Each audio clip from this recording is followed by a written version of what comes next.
Hello, beautiful people.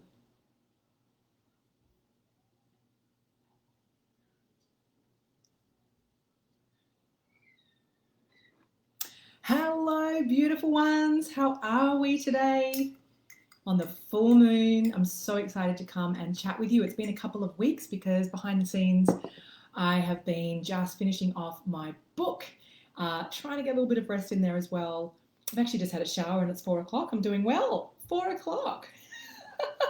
Anyway, wait till a few more of you join, but I'm really excited about this conversation today about the masculine and the feminine. Hey, gorgeous Charles. Hey, Sully. How are you? Hey, Courtney. Welcome, welcome, welcome. I've actually been taking some notes on everything I want to cover because this conversation is really important. So I really hope that you can integrate all the golden nuggets from this convo. And the way that this is going to be a really juicy convo is when you get involved. So chuck a heart in the comments, chuck some likes so I know that you're getting it. And if you're not getting it, then post in the comment and say, hey, Lucy, could you elaborate on that? Or I don't quite understand that. Like, please bring your voice to the comments because I'm here for you in these Q&As, okay? So this is a question that's been asked many, many times, which is why it's the Q&A. Hey, Lauren, so glad you're here as well. So the thing is, I have a lot of women who come to me, I'm just reading literally off my Facebook invite, every day that are so in their masculine energy that they can't even think of what it means to lead with their feminine. This is en masse. And it's the reason it's one of my favorite things to chat about is because this used to be where I lived from. You know, for so many years, it's kind of scary, I'm laughing now, but for so many years, I really thought that I was super, super feminine. And it wasn't until I finally had that, dark night of the soul moment, that big wake up call of like, shit's not the way I need it to be right now. Like, where is this soulmate? I wasn't living on purpose. I was actually depressed. I was in major scarcity. And I was just, not thriving. And it's because I was massively, well, it's not just because of this, but one of the biggest reasons was I wasn't in my heart space. And the heart is the feminine. I wasn't in the flow of life. I wasn't in the juiciness of life, in the abundance of life. I was grinding. I was overcompensating. I was people pleasing. These are all masculine traits, okay? And I'm going to literally, I've got a breakdown here of, what is feminine and what is masculine. So I'm going to be very specific about this because I really want you to get it. Hey, gorgeous Jen. And I was living in a lot of pretending energy, like I've got this. When you see that picture of like the big glacier in the ocean, then underneath there's like a whole chunk of it that goes deep down to the bottom of the ocean. But at the top, it's just like, oh, pretty glacier. That's my life. That was where I was living from.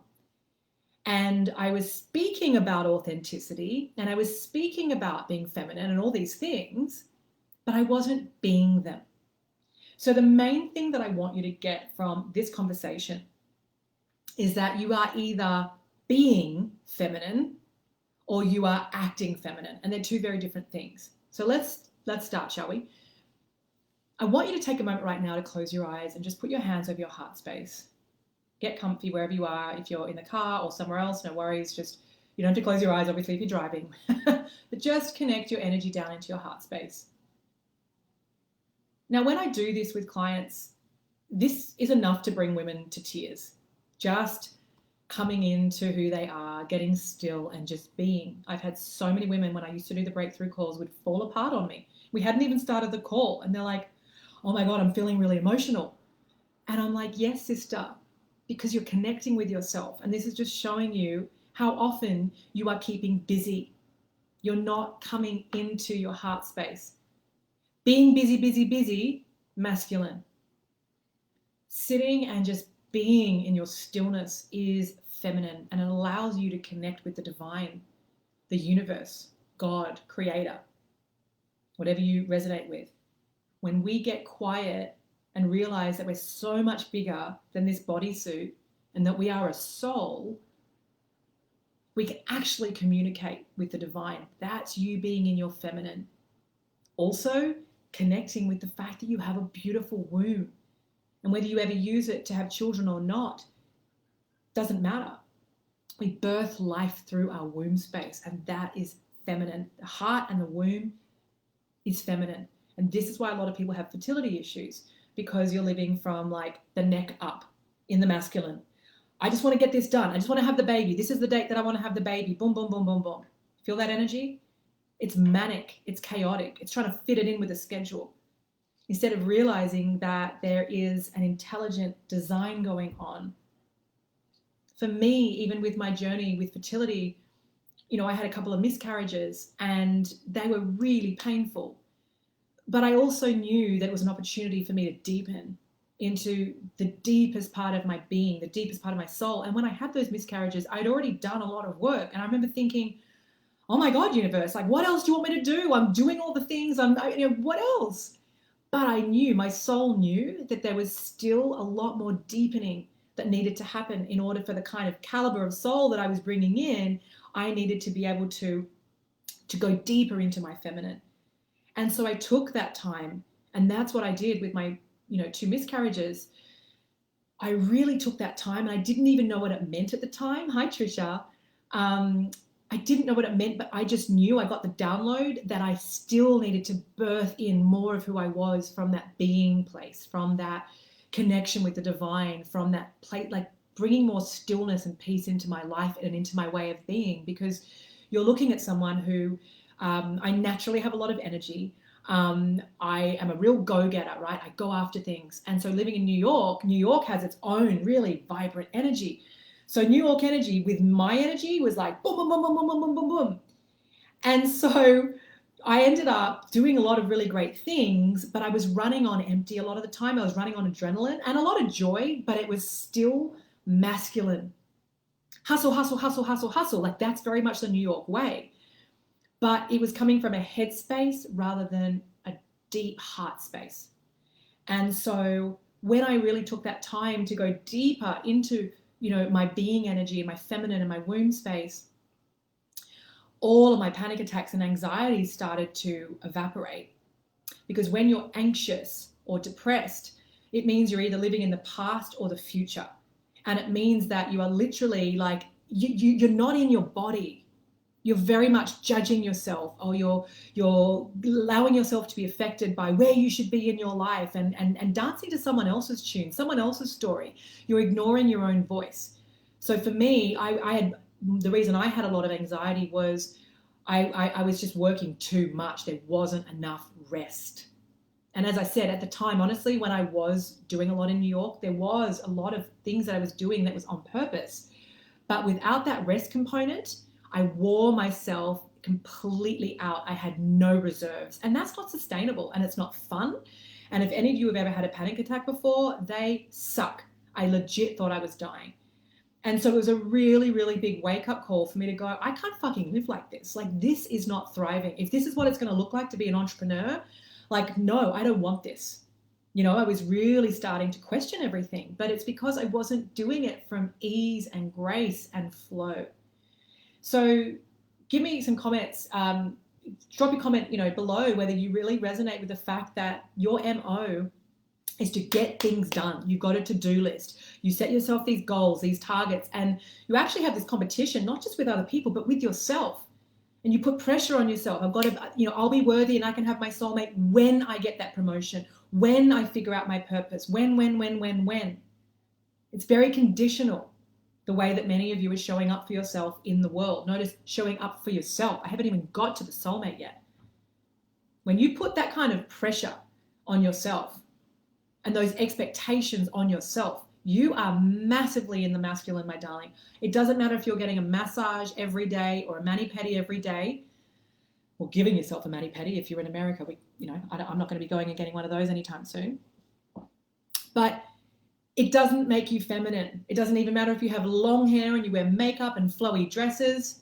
Yes, that's an appearance of being feminine, but that you can be so fucking masculine even though you're appearing as feminine.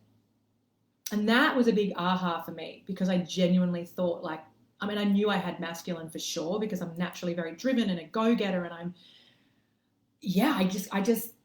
I go after things that I want, and that lights me up. But there's a difference when you're doing it with the divine, when you're doing it with enough rest, with enough in your tank.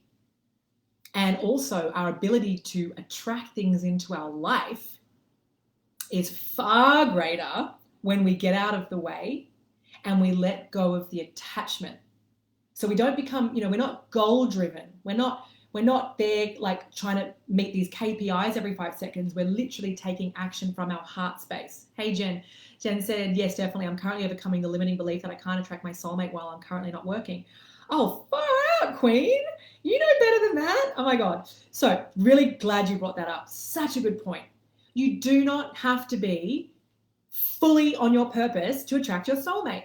Now, when people come to work with me in Soul to Soul, I do have to mention that people come in because they want to meet their soulmate. Absolutely. And that's what I help women with, is actually coming home to the magnificence of who you are. Most of you haven't really met that version of yourself. You don't know how fucking amazing you are. I can tell you that right now, because if you really knew that and felt that, and you were in a grounded place with your knowing, then you're not going to second guess your ability to attract in love, because you're going to be sitting in your throne. I don't mean sitting like this. Is he there? Is he there? Am I good enough? Like sitting back and relaxed and being like, hey, I have hairy armpits today. Actually, I don't, which is actually very cool, because I do sometimes let them hang out. But I have actually shaved my arms, which is great. Haven't got to the legs yet. But I remember, when I was with Anam, I was like, you know what? I haven't shaved my legs, so deal with it. It was just like, whoa, this woman. Because I was just like, this is me. Take it or leave it. I was doing a one-woman show when I met my husband, and I was channeling Hillary, and I let it all hang out. And you can read between the lines. And he couldn't get enough. And I look back and I know why. He couldn't get enough of me, because I was on my path, filling myself up, living my passion, right? I was in the acting world when I met him. But then I pivoted and I moved into this space. I always knew this was in me. But what I want you to hear in this, Jen, and all of you, is that I wasn't a finished project when I met him. I was a work in process. Work in progress. Just like many of you. I didn't have it all figured out. In fact, if anything, I was going down the acting route. I moved to New York to act. And then I pivoted and went, oh my God, there's something deeper in me that I always knew was there. I was told by many healers at a young age, you need to go and, help women. You need to go and inspire women. I was like, oh, no way, that's too scary. I don't want to do that. And I said yes to it, because I made a commitment to live on the edge of my heart. That was when my life changed. I just kept saying yes to my instincts, to my gut. And I was like, if this goes to hell in a handbasket, then I won't do it. But let me go and see how this works out. And here I am, 5-6 years later here, and creating tremendous impact in the world with so many of you who have done this process, and so many of you in here that will come on to do this work. But in the beginning, I didn't have it all figured out. So Anam met me basically at the beginning of a new journey. And I just kept saying to him, look, I don't know, what's going to happen with this. I just know that I just follow my heart, and this is where I'm at. And he was so drawn to that, because it was certain. And I was like, this is what I'm going to go do. So that's being heart-led. That's being in your feminine, not having all the answers figured out. So many of you are living in such scarcity, and scarcity is masculine. Prosperity and abundance is feminine. When you trust and believe in the unseen, because you feel something in your heart that says, oh, this is right. That's the feminine. But when you're like trying to figure everything out, I've had some women, we had to turn away from Soul to Soul, because they're like, is there a guarantee? How do I, And we're like, sister, if you commit to Soul to Soul, because the process works, you will change your life. But if you want us to sit here and literally talk you through every aspect, we can't, because it's going to come down to how you show up. The reason people join Soul to Soul is because they can feel the expansion. They can just feel something. They're like, I can just feel that this is going to change my life. And any one of you that have done Soul to Soul, you can agree and share with the women in here that you didn't know if this was going to, help you or not. You just followed that gut instinct, that heart instinct. And that's your reference. You girls have that now. Jen, you've got that as a reference, that when you follow your heart, you cannot get it wrong. Cannot get it wrong.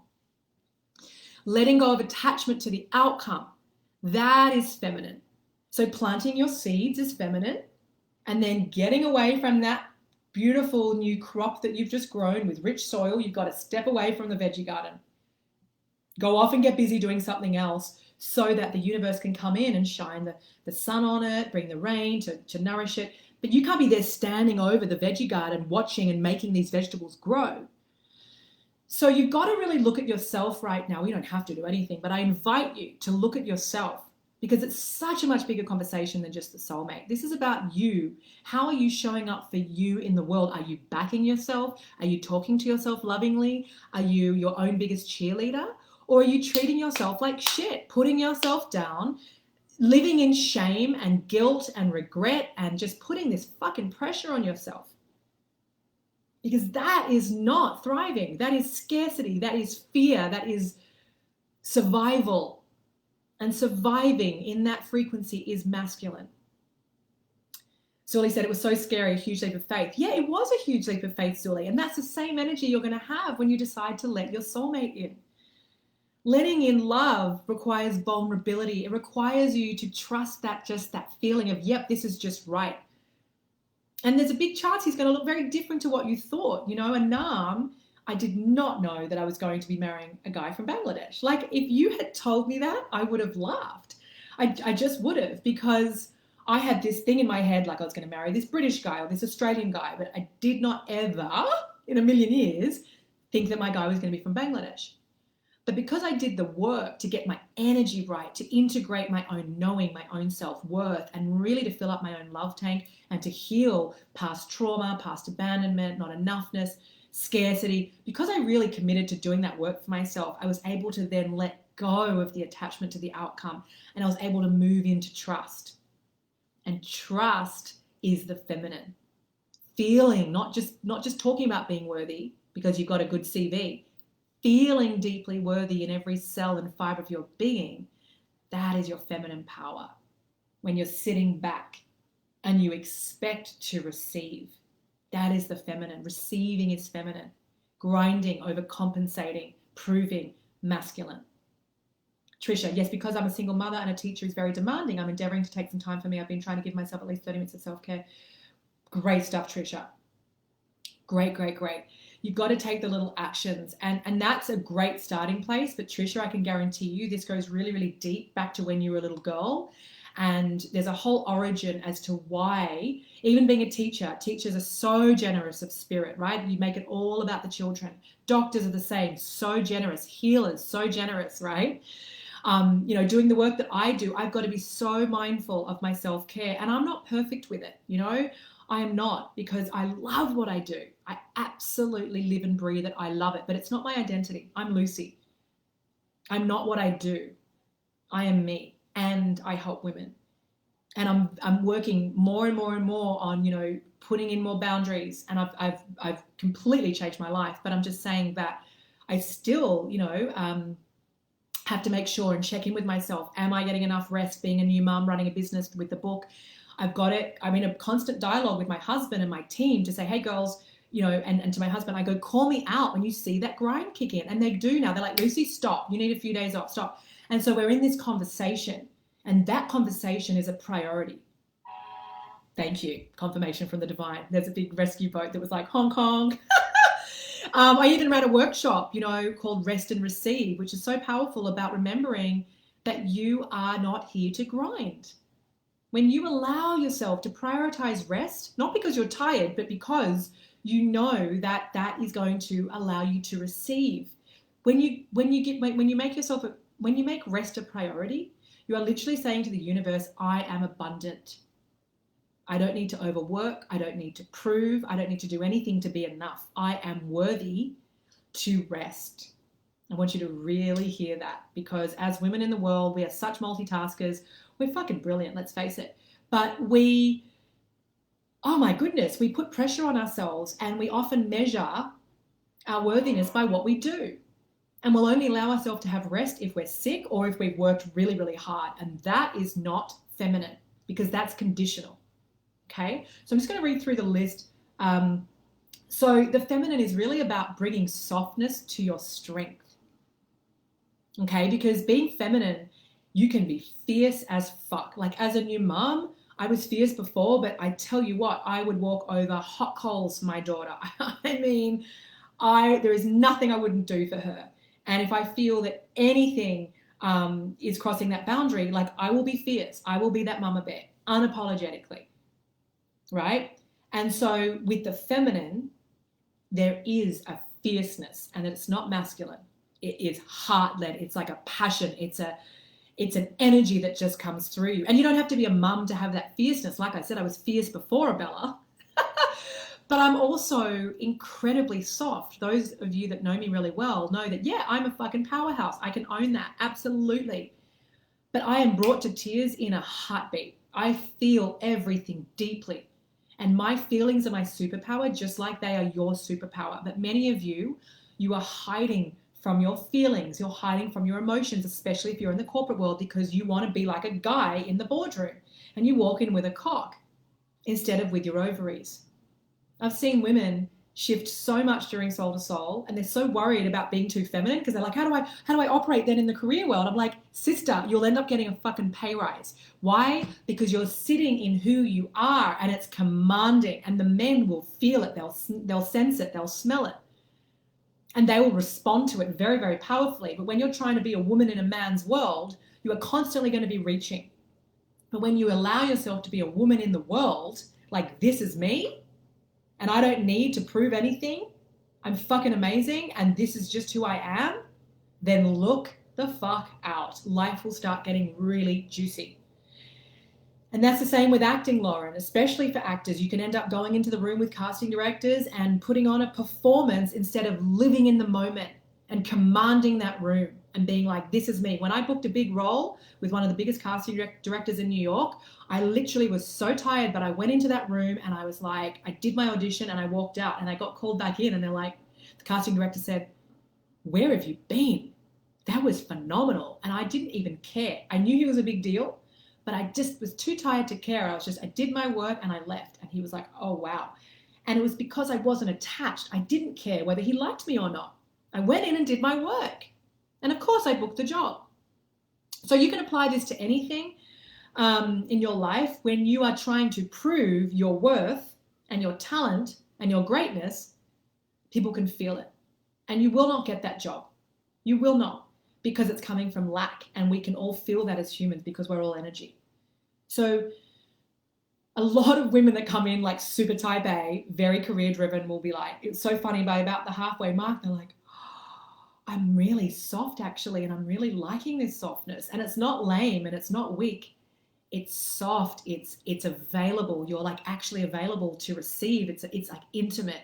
It's so amazing seeing that shift. I love it. It's like one of my favorite things is watching women have that moment where they have that reverence for themselves. They're treating themselves as sacred, and they're like, I do matter.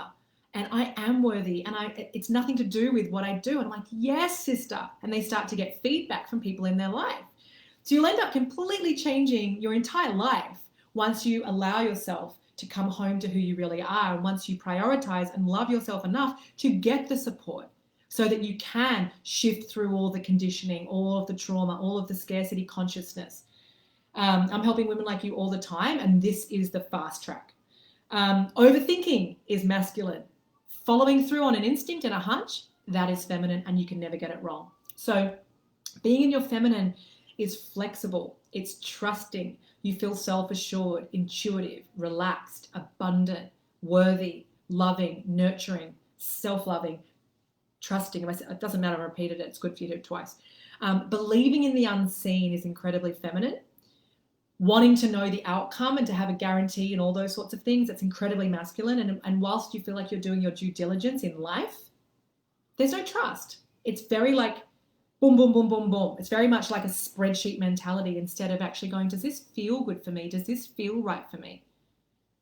Rest is feminine. Receiving is feminine. Looking for a man on paper, has he got this? Has he gone to that university? Is he 5'7"? That is masculine.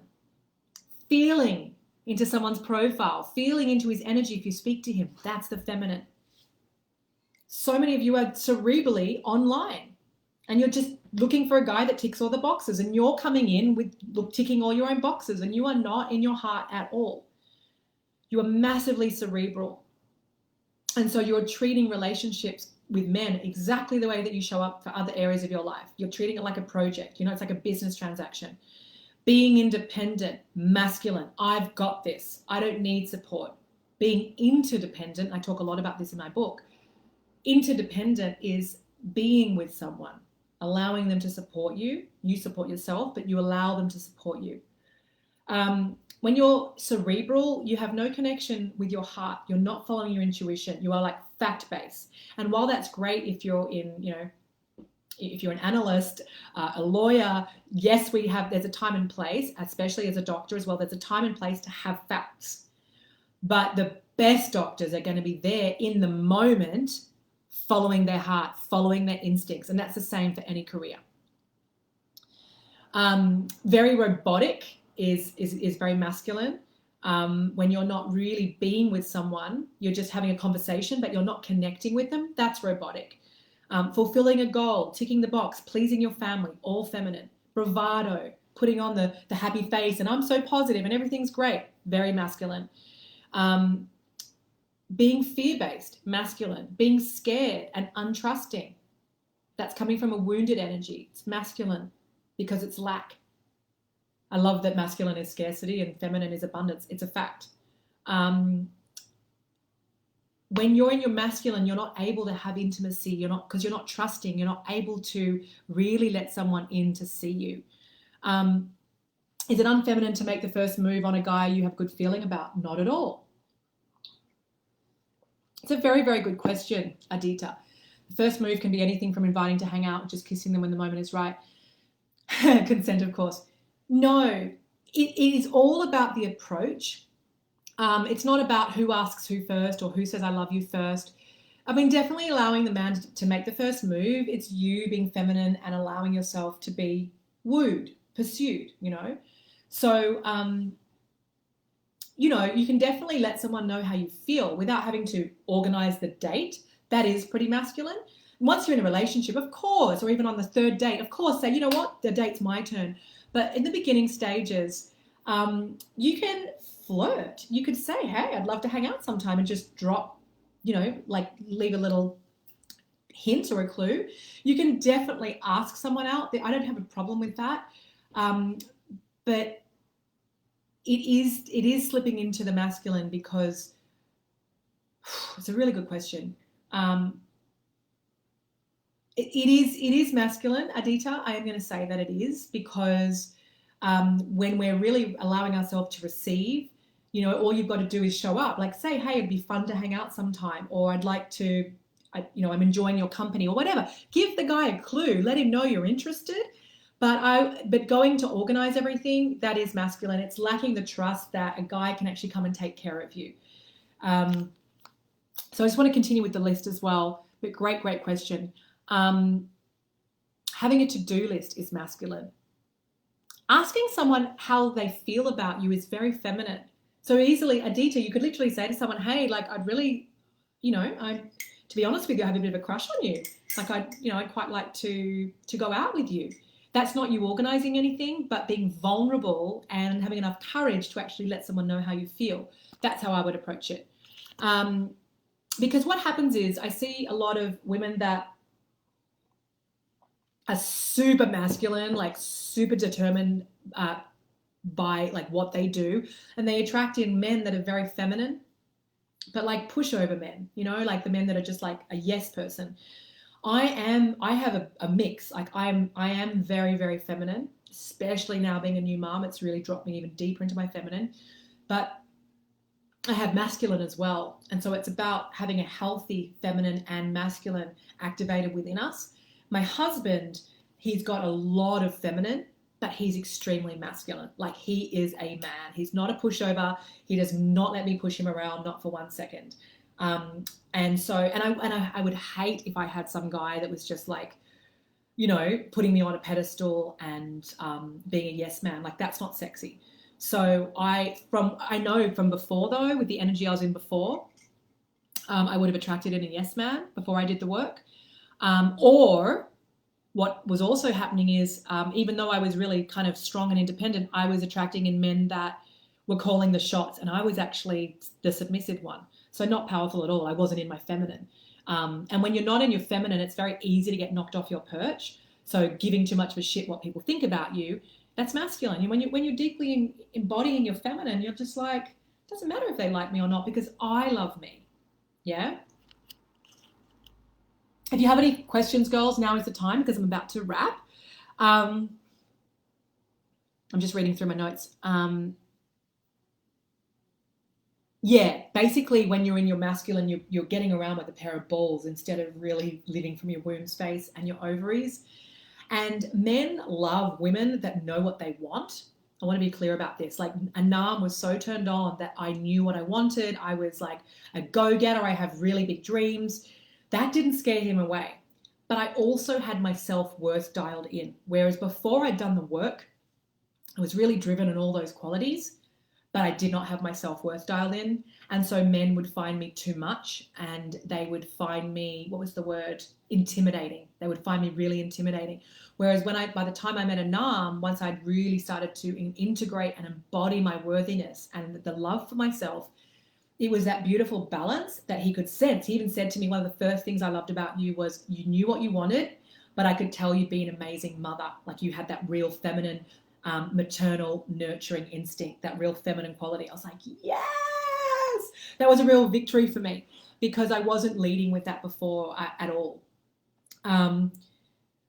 What else? I've written so many notes for you. Grinding is masculine. Yep, you know that. Pushing is masculine. Using your will to achieve things, which means you're not using the divine, you're not connected with the universe. That's very masculine. Believing in the unseen and following your instincts, that is feminine. Being in flow, allowing, trust, honoring yourself, receiving. I know I've said this a few times, but I can't say it enough. That is all feminine. Feeling connected to Mother Earth, feminine. Okay? So, oh, yes, control, being a control freak, masculine. There's no trust there. A lot of fear, that's masculine. Surrendering, letting go, that is the feminine. Really believing that everything is happening for you instead of to you, that's the feminine. When you feel like everything's being done to you, that's real victimhood consciousness, that's the masculine. So I'm going to round out by saying that getting your own feminine dialed in, coming home to who you are, is the most powerful gift that you can give yourself, I believe, in this lifetime. To really honor yourself enough, to love yourself enough, to heal from within, so that you can shine your light as bright as the sun and take up space and be the fullest version of you.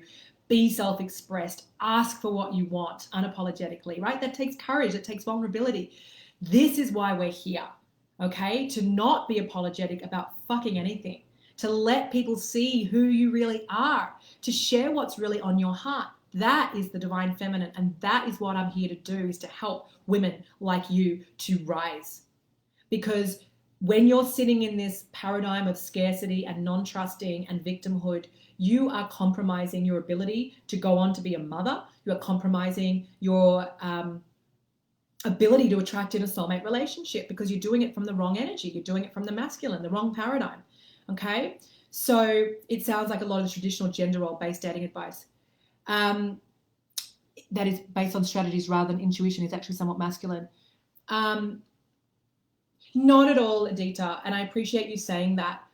Not at all. It's coming into the fact that we need to have our feminine and our masculine dialed in. So I'm not saying to you that you can't go out there and ask a guy out. You can do that, but I'm saying there's other ways to do that. You know, you can let someone know that you're interested, but it's the feminine isn't traditional. In fact, the reason that there's been such a suppression of women is because we are so fucking powerful, but we still need to allow men to be men, right? Because for me, because I had a lot of masculine, I was thinking, God, I wish I was just a man in this lifetime, because I'd ask people out, I would do all the things that I wanted men to do for me. But I realized that it was because I was in too much of my masculine energy, and I wasn't trusting that it could just unfold. So I'm saying follow your heart and your instincts and your intuition, and you cannot get it wrong. The fact that you're asking that is also, Adita, showing that you aren't feeling deep down that that's necessarily in alignment with how you want it to be. The real question is, would you rather he asked you out? Would you rather have a man pursue you or a woman pursue you? It doesn't have to be man to woman. It can be woman to woman. It doesn't matter. Man to man, woman to woman. There's still there's someone, you know, there's still a dynamic where, for me, I definitely want to be pursued. Absolutely. Absolutely. Lauren, I really connect with following what the heart is saying and going towards. It feels uncomfortable, but I need to do exactly this, be who I really am and trust the feminine because I know it's all there. Absolutely. You just need to freaking do it. Taking action is masculine. But when you take it from the feminine instinct, that's feminine. Does that make sense? We need to have the masculine. We need to be in action. Otherwise, God, nothing would happen. It can't just be all universe, universe, universe. The universe wants us to get off our ass. The universe wants us to take action, but it's inspired action, action from the heart, from the instincts. Okay. At the end of the day, as well, Adita, like, you know yourself better than anyone else. So if something feels really right, if you're feeling called to ask someone out, then ask them out. But I'm going to say to you that you just want to be mindful. The way that you start something is you don't want to be the one wearing the pants and running the relationship. Okay, so that's why I was being very particular about that question, because that's something that I would naturally have no problem with asking someone out because I'm very, like, let's just do this. But there's a flow and there's a rhythm. And when you're really in that flow and that rhythm, then you don't need to rush things. Okay? I'm sending big, big love. Thank you for being here. You are absolutely phenomenal. The fact that this conversation, was really speaking to you means that you really want to do whatever you need to do to embody your own beautiful divine feminine, because it's you connecting with your soul. It's you connecting with that limitless version of who you are and getting out of the head consciousness, the should I, second guessing, questioning, overthinking, and moving down into your heart consciousness, which always knows what to do. It's not like some of us have better instincts than others. People always say, gosh, you've got such good instincts, Lucy. Yes, because I started to trust them. Yeah? So that's what you've got to do, is you've got to trust your intuition. And there's a difference between intuition and forcing things and overthinking things. Intuition will come to you as a little whisper from the divine, a little whisper from your heart that will say, oh, wouldn't it be nice if X, Y, Z? I'll tell you a good example just before I leave. This is a really fun one. So yesterday, we live in Malibu, and it's so beautiful. And we just moved from Santa Monica, but they got such good restaurants in LA. And yet when we're here, I was like, oh, I just really want some Indian food. And I said to my husband, oh, well, we can't have everything, I guess, which is not something I normally say. But I was like, it's okay. If we can't have Indian here, we've got so many other things. Anyway, I took my dog for a walk, and this lovely new friend of mine, she's a neighbor, she literally brought up the conversation. I kid you not, I didn't say anything. And we were just talking about restaurants. And then she said, oh, there's this really great Indian restaurant that's down in the valley. It's like a half-hour trip. And she said, they don't do takeout. But she said, I work near there. And I said, oh my God, Indian. And she said, it's one of the best restaurants in the whole of LA. And I was just salivating. And she goes, would you like me to bring you some tomorrow? So tonight we've got Indian coming to the door. And the reason I'm sharing that is because I wasn't like, I could have rung. There are Indian restaurants I could ring to be like, hey, do you deliver like half an hour? And I just didn't do any of that. I was like, oh, well, we can make Indian from home. And then straight away, a matter of minutes later, I have someone that I don't know very well basically saying, would you like me to bring the best Indian to your door? And I was like, fuck yes. So really staying in your joy, listening to your instincts, taking action from that place, loving who you are, and doing the work on yourself to dissolve the fear that you've been living from, that is going to connect you to more of your feminine essence. You can't just positive your way through it. You can't just say affirmations and think that that's going to take care of the wounds, because all of us going through life, we have things that happen to us where we get hurt, we get rejected, or, especially as little girls, so I do the little girl work. We're told, we can't have something, or we're not given attention the way that we need it. And so we cut ourselves off from receiving, and we build up all this armor to protect ourselves. So that's a whole other conversation. But I just wanted to drop that right here to say that loving yourself looks like doing the work, which takes courage, so that you can step into so much more of who you are and be the woman that you were born to be. Okay, I'm sending you so much love. Hi, gorgeous Michelle. Mwah. Seeing you in your highest, sending love and blessings, and I can't wait to see you soon.